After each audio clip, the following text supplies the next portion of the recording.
Salut à tous, épisode court de Tatami Connexion avec On vous la fait courte, justement c'est l'épisode numéro 1. Donc nouveau format, on va essayer de faire des petits podcasts comme ça où on pourra être à deux ou tout seul, ça dépendra des jours. Cette fois, on va essayer de parler des événements en fait qui se passent dans le monde soit du grappling, JJB ou MMA, enfin comme on a l'habitude de le faire, mais voilà, sur des petits événements. Donc là, comme il y a eu avec le Polaris qui s'est tenu ce week-end. Polaris qui normalement est une compétition entre guillemets, un événement, un gala à la soumission, donc avec des combats qu'il y a toujours eu en gi et en no-gi. On en a déjà parlé, c'est un événement qui a su évoluer avec le temps et qui a arrêté les matchs nuls en fin de combat quand il n'y avait pas de soumission et qui a poussé en tout cas qui a mis en place un système de décision pour pouvoir avoir un résultat, puisque bien sûr maintenant il y a des ceintures Polaris, il y a des champions Polaris avec des ceintures, donc il fallait qu'il y ait absolument des résultats et donc un gagnant.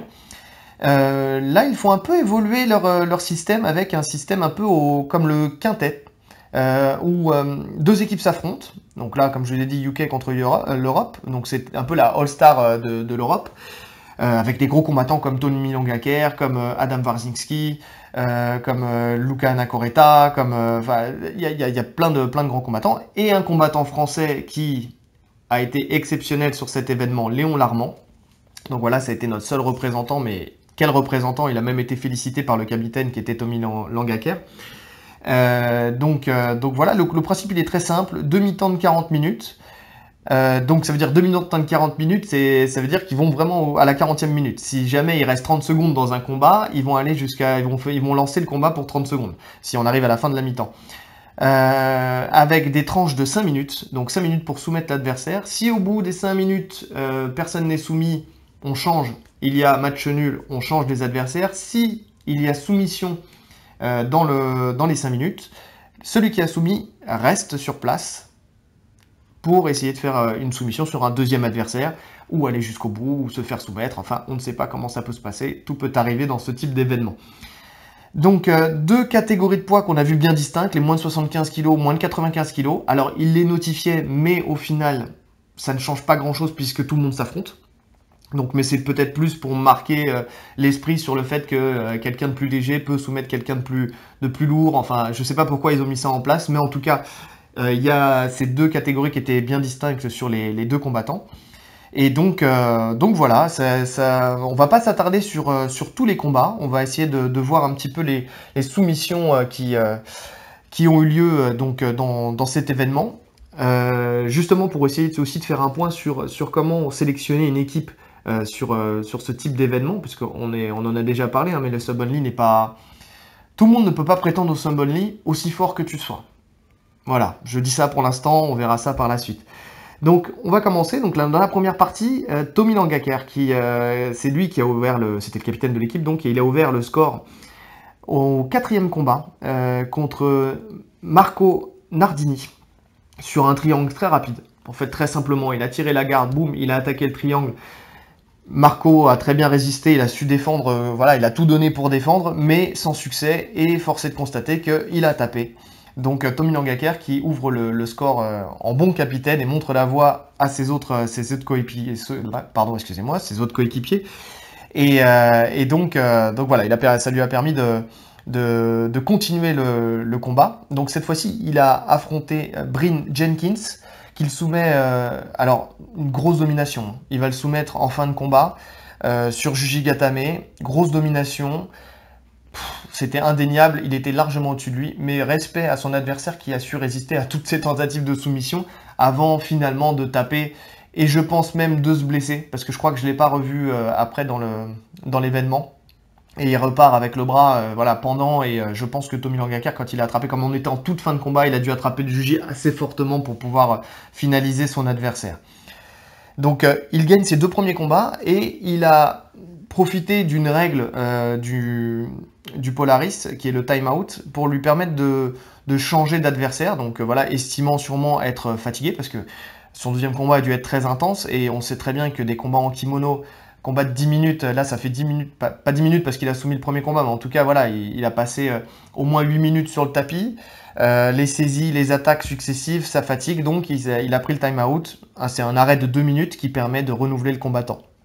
Il a été remplacé par Luca Nacoreta, qui lui n'a pas tardé non plus à emboîter le pas à Tommy Langaker, puisqu'il a soumis très rapidement Jimmy Paxman sur un triangle inversé au 6e combat, ce qui donne donc 3-0 pour l'équipe de l'Europe. Il enchaîne avec Tyron Elliott, qui lui parvient à résister à toutes ces attaques, et donc Luca a dû sortir, et Tyron Elliott aussi. Donc très grosse domination sur tout l'événement de la team Europe. Comme je vous l'ai dit, c'était les All-Stars. Donc forcément, c'est très compliqué quand on affronte des champions du monde, des champions d'Europe, de performer face à eux. Surtout qu'ils ont vraiment joué le jeu et ils ont tout donné du début jusqu'à la fin pour chercher la soumission. Donc voilà, ça donnait des combats très intenses. Autant, je le dis souvent, les combats en kimono, je suis pas fan pour les regarder parce que effectivement, il y a beaucoup de blocages, il y a beaucoup de saisies, il y a beaucoup de... C'est des fois difficile de tenir longtemps à regarder des combats en kimono. Autant là, cet événement, il est passé très très bien, puisque 5 minutes de combat, c'est très rapide, on peut tout donner. Franchement, c'était un format qui était très bon, ça se rapproche un petit peu de ce qui se fait à l'UAE-JJF, je crois, qui font des combats en 5 minutes maintenant, et ce qui permet de vraiment augmenter le rythme par rapport à des combats de 10 minutes classiques IBJJF en ceinture noire. Et donc voilà. Les soumissions, donc je disais 3-0, là on était sur donc le 6e combat. La soumission qui a suivi, elle a été faite par, mesdames, messieurs, un Français qui a fait une participation, comme je vous l'ai dit, exceptionnelle au Polaris, au 8e combat. Il soumet très rapidement son adversaire, c'était Adam Hatchid, sur Bodenaro. Donc voilà, ça a été vraiment sa soumission de la soirée. Léon Larmand, il a une prise de dos exceptionnelle, il l'a prouvé ce soir, et une soumission, le soir du Polaris, et une soumission en Bodenaro qui est fabuleuse, puisqu'il va continuer ensuite avec Sam Gibson, qu'il va soumettre exactement de la même manière. Donc il va monter le score à 5-0. Il a été parfait sur ces deux soumissions, il a une faculté à prendre le dos, c'est fabuleux, il s'enroule autour de son adversaire, il y va. Un peu plus de résistance de la part de Sam Gibson, mais franchement exceptionnel. Il a réussi quand même à le soumettre. Il a une faculté à poser ses mains sur le col pour pouvoir étrangler. Autant, alors il y a eu énormément d'adversaires, il y a énormément de combattants qui ont essayé d'étrangler, qui ont réussi à prendre le dos, qui ont essayé d'étrangler et qui n'ont jamais réussi à poser les mains correctement pour pouvoir finaliser. Ce qui fait que l'adversaire arrivait à sortir et puis ça continuait, on arrivait à un match nul. Mais autant Léo Larmand, quand il pose ses mains sur le kimono, on sent qu'il sait exactement où il va. C'est vraiment un combattant, peut-être un des meilleurs, si ce n'est le meilleur combattant français aujourd'hui sur le circuit, c'est indéniable. Et là, il l'a encore prouvé sur cet événement. Donc 5-0 après le passage de Léon Larmand, qui lui aussi choisit le time-out parce que on voyait il se faisait masser les avant-bras, que ça commençait à devenir assez compliqué pour lui. Et donc il choisit le time-out et il se fait remplacer par Adam Warzinski, qui lui n'arrivera pas en fait à soumettre très clairement. Bon voilà, on va parler un petit peu de lui, Adam Warzinski. Il fait partie des gens qui, à mon sens, sont très forts. C'est un des meilleurs européens. Il est exceptionnel dans ses combats, mais on peut le voir sur l'entièreté de sa carrière, c'est pas forcément un soumetteur. Et il l'a prouvé encore aujourd'hui. C'est-à-dire que à chaque fois qu'il a affronté ses adversaires, il a dominé, il nous a fait ses renversements en butterfly magnifiques, il prenait la position montée, il essayait avec le lapel de l'adversaire de venir d'isoler pour essayer d'attaquer un étranglement, mais on sentait qu'il ne se lançait pas dans ses soumissions. Il voulait garder ses positions, alors qu'on est encore une fois sur du sub-only, donc les points ne comptent pas. Et en plus, il n'y avait même pas de décision à la fin, donc on sentait que des fois, il aurait pu partir sur un juji, sur un triangle. La manière dont il était positionné en montée, il aurait pu attaquer un triangle, il aurait pu attaquer un juji, il avait des possibilités, mais il s'acharnait sur son étranglement, ce qui faisait que ça n'aboutissait à rien, et donc il n'a pas réussi à soumettre. Même si dans le deuxième combat, il a quand même essayé d'aller un peu plus fortement sur la soumission, il était pas loin d'arriver à finaliser, mais on sent que c'est pas son truc, quoi. Lui, son truc, c'est voilà, du travail de fond. Il vient, il renverse, il prend ses positions, il marque ses points, il gagne ses combats comme ça. C'est voilà, c'est le reproche que je ferais à Adam Barzinski et à d'autres qui étaient présents dans la Team Europe et qui ont tenté, mais qui n'ont pas réussi à finaliser parce que c'est pas dans leur ADN. En fait, je crois qu'il y a des gens qui sont faits pour soumettre et puis il y a des gens qui sont faits pour gagner au point. Et il faut arriver à être honnête avec ça et à participer. Si on veut participer à du sub only, il faut savoir soumettre. Après, bon, je dis pas monter une équipe, ça doit pas être forcément évident, mais voilà, je pense qu'il y avait des gens qui étaient peut-être moins connus. Je pense qu'ils ont pris ces personnes-là parce que ça attire le public, mais qui auraient pu être plus efficaces sur les soumissions. Le score passe à 6-0 à partir du 11e combat, avec un superbe étranglement d'Ezekiel en Ezekiel de Dinu Boukalet contre Tyron Elliott.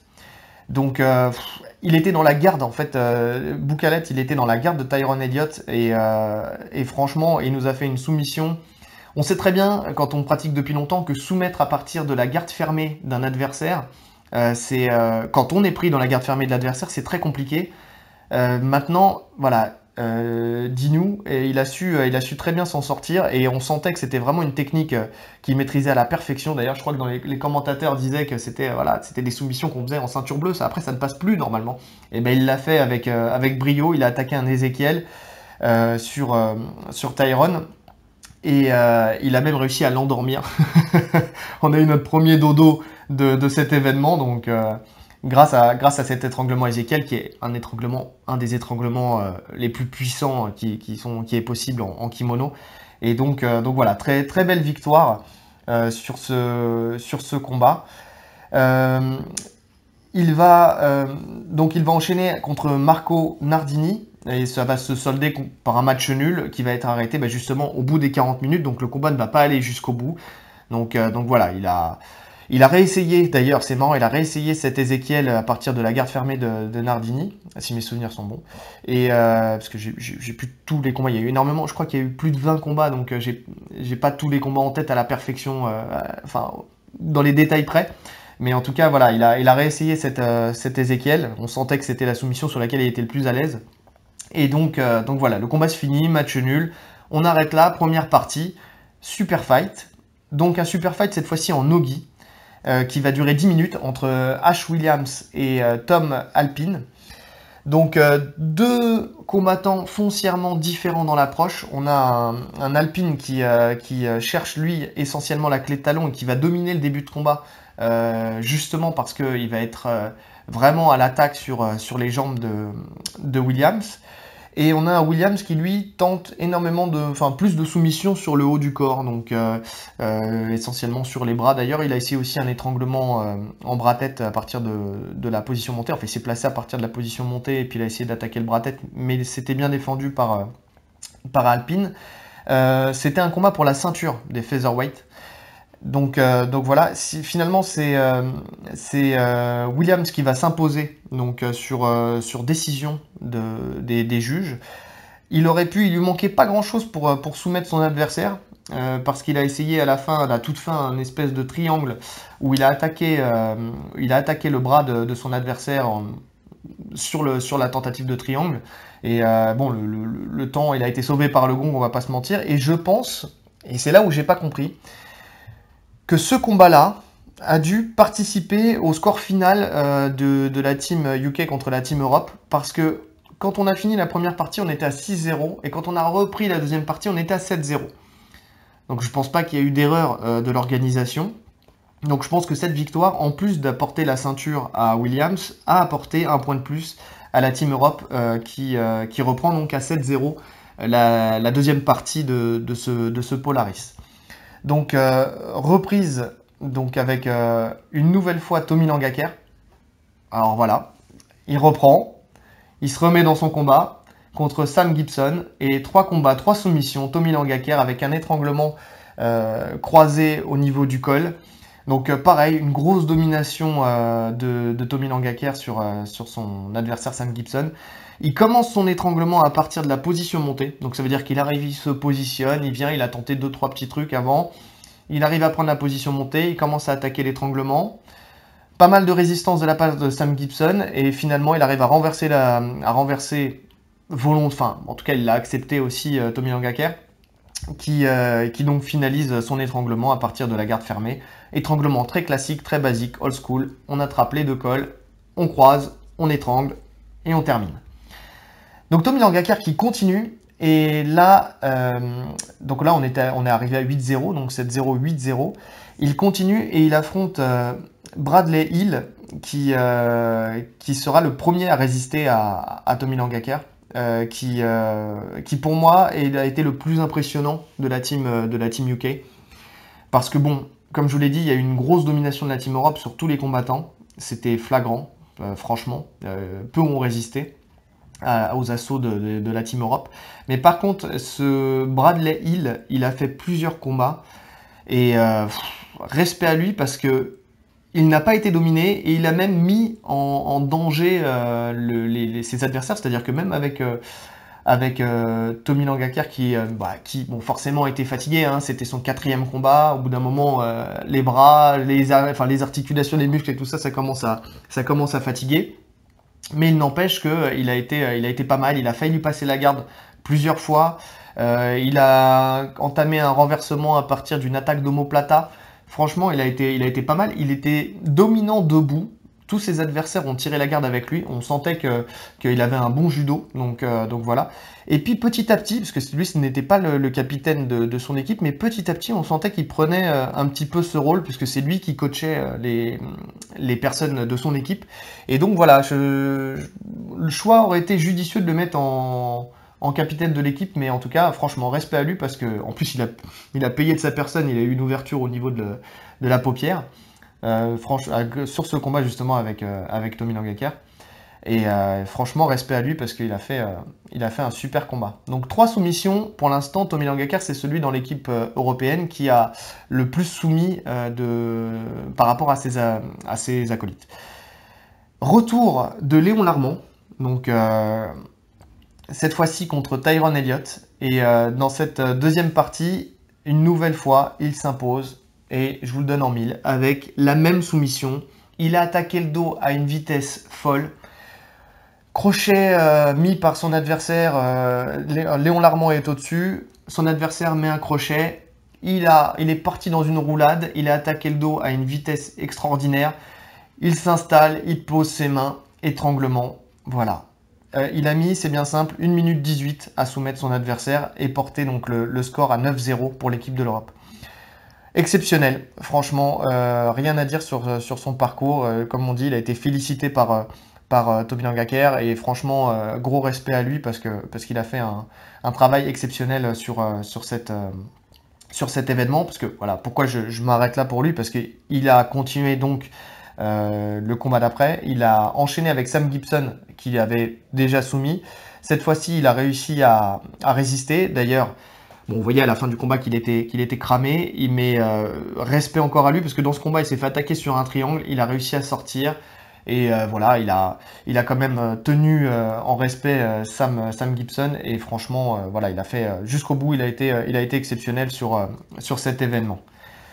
Ça a été donc le dernier combat avec une soumission. Il y a eu 3 combats qui se sont enchaînés derrière, donc dont Bradley Hill qui a encore tenu la dragée haute à Luca Nacoreta. Donc ça c'est voilà, il a encore réussi. C'est celui qui a le plus combattu d'ailleurs dans son équipe et c'est celui qui a été le plus convaincant comme je vous l'ai dit. Il a été vraiment bon face à lui et on a eu le droit donc comme je vous ai dit, c'est 40 minutes ou rien. Un dernier combat de 26 secondes, donc une course-poursuite. Franchement, c'était un combat exceptionnel, tout le monde était en feu, et ça aurait pu très bien se terminer sur une soumission sur 26 secondes. En tout cas, le jeu, il a été joué jusqu'au bout, personne ne s'est économisé, et là, vraiment, ils ont essayé de prendre tous les risques pour essayer de soumettre dans ce dernier combat. Donc, c'est très bien, super événement. 80 minutes 90 minutes parce qu'il y a le super fight entre les deux. Bon, ça reste un petit peu long. Au bout d'un moment, ça fait une longue soirée. Mais il n'empêche que le rythme, il a été tenu du début à la fin. Donc voilà, je vous invite à le voir. Je vous mettrai Je sais que c'est sur l'UFC Fight Pass, mais voilà, il y a un petit lien sur YouTube aussi pour revoir l'événement. Je vous le mettrai si jamais ça vous intéresse de le voir, ou si je vous ai donné envie de le voir dans sa globalité. C'est plutôt pas mal. Et donc, ce que je disais, voilà, je l'ai vu avec Adam Warzinski, on peut voir que tout le monde n'est pas fait pour faire ce type d'événement. Il y a des soumetteurs et des non-soumetteurs. Quand on regarde sur les 9 soumissions qu'il y a eu sur la vingtaine de combats qui se sont passés, il y en a quand même 6 qui ont été faits par 2 seuls combattants, Tommy Langaker et Léon Larmand. Donc les deux ex-aequo sur le nombre de victoires à la soumission. On a Lucas Nakoreta qui a soumis, on a Dinou, j'ai plus son nom, il faudrait que je retrouve mes notes, Dinou Bukalet qui a soumis, mais on regarde sur les autres noms qu'il y avait, bah, personne n'a réussi à finaliser. Pas faute d'essayer, mais personne n'a réussi à finaliser, et sur des gens qui se sont fait finaliser. Donc bon, il faudrait essayer de trouver une équipe qui a cette faculté. Donc moi j'ai commencé à réfléchir, je sais que ça s'est fait aussi sur les réseaux sociaux, on l'a vu suite à cet événement, il y en a qui ont posé la question, pour vous, quelle est votre équipe si la France devait participer à cet événement? Donc j'y ai réfléchi un petit peu, et donc 8 personnes par équipe. Je vous dis pour moi qui serait à même de remplir ce rôle, en tout cas de remplir leur rôle sur cet événement-là. Je peux me tromper, j'ai peut-être oublié des gens, il y a tellement... Alors je me suis basé que sur des ceintures noires, je sais qu'il y en a qui ont cité des noms mais qui n'étaient pas des ceintures noires, mais force est de constater là que sur l'événement, il y avait donc 16 ceintures noires sur le tapis, donc je me suis arrêté à ça.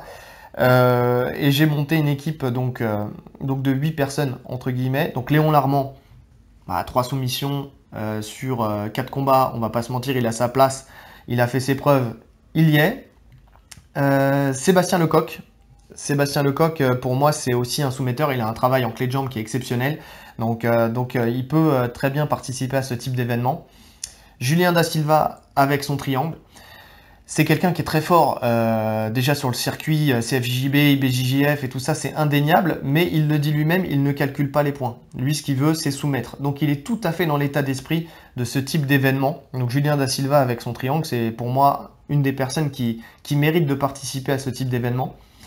Ilyes Barafan, de la même manière, je le mettrai sur cet événement. Alors j'ai essayé de me baser aussi sur des gens qui s'approchaient du poids de 75 kg, 95 kg. Donc pour rester aussi pour être cohérent avec ce qui s'est passé sur cet événement-là, j'ai pas pris des gens légers, j'en ai peut-être oublié sur des légers ou sur des très lourds, mais c'est volontaire, je suis resté vraiment sur ce système de poids qui était 95, moins de 95, moins de 75. Donc Ilyes Barafan, parce que lui aussi est un gros soumetteur, on l'a vu, c'est quelqu'un qui met beaucoup de pression, donc voilà, c'est quelqu'un qui mérite sa place et puis qui fait des résultats en plus sur les championnats de France très régulièrement. Là, je me suis basé aussi sur les classements du championnat de France, peu sur les classements CFJJB, IBJJF, parce que très clairement, on a peu de monde aussi qui performe vraiment en ceinture noire IBJJF, donc voilà. J'aurais pu, j'ai pas mis, si, il y en a un qui performe, mais bon, il n'est pas en France, il est au Japon. Donc je le rajoute, je le mets entre parenthèses parce que je ne sais pas s'il ferait un déplacement pour ce type d'événement, mais c'est Reda Meptouche, donc lui, ceinture noire maintenant. Très clairement aussi, il a sa place dans cet événement, mais je le mets entre parenthèses parce qu'il n'est plus sur le sol français, entre guillemets, maintenant. Donc il est français, on peut l'amener, est-ce qu'il ferait le déplacement, je ne sais pas. Mais en tout cas, oui, effectivement, lui, il a toute sa place dans cette équipe. Souk Kampassat, donc Souk Kampassat, pareil, beaucoup de clés de jambes, il a des belles soumissions, donc voilà, beaucoup de pression aussi, donc je me suis dit qu'il avait sa place dans cette équipe. Eric de la Sablière, donc Eric Rochereau de la Sablière, on l'a vu récemment sur un gala, on sait en plus qu'il fait le show, on l'a vu sur un gala organisé par la FFL, très bon combattant, très technique, peut-être un peu léger par rapport aux autres, mais en tout cas, voilà, lui aussi, il mérite sa place dans cette équipe. Samuel Monin, alors c'est un ancien, oui, il n'est pas dans la même tranche d'âge que les autres, mais il est encore là, il combat encore en adulte, il a de l'expérience, c'est un combattant old school, il soumet, il a de beaux étranglements avec le kimono notamment. Il mérite très clairement d'avoir sa place. Par contre, le seul truc que je me dis, c'est dans quelle catégorie de poids il est. J'avoue que j'ai pas cherché l'information, là je me le dis maintenant en le disant, mais il est peut-être un peu lourd. Mais à mon sens, je pense qu'il peut être en dessous de 95 kg. Je sais pas. Dites-moi dans les commentaires s'il est au-dessus ou en dessous des 95 kg.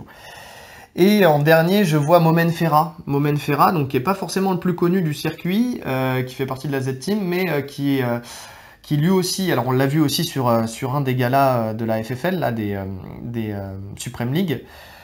Et lui, c'est un soumetteur aussi, vraiment, voilà, c'est quelqu'un qui ne cherche pas forcément les points, il est très basique sur son style et il cherche à soumettre constamment. Il a fait champion de France aussi, en ceinture noire, sur sa première année en ceinture noire. Il mérite donc d'être présent dans cette équipe. Donc voilà, je ne sais pas si un jour il y aura une équipe France. On sait que ils ont annoncé que c'était l'équipe des États-Unis qui allait être la prochaine à combattre. Mais très clairement, cette équipe-là, qui peut évoluer, hein, parce que voilà, si vous avez d'autres noms et d'autres personnes qui vous viennent en tête, là, moi, c'est quelque chose qui m'est venu comme ça. Mais cette équipe-là peut être une équipe qu'on peut imposer à une équipe européenne, par exemple, ou autre, donc, et qui potentiellement ne serait pas loin de là ridicule, et au contraire qui pourrait scorer sur cet événement. Donc voilà pour ce premier épisode très court de Tatami Connexion. On vous l'a fait course, comme on vous l'a dit. Écoutez, n'hésitez pas à nous faire un retour sur ce type d'épisode. Je sais que j'ai enchaîné. D'habitude, on est sur une discussion.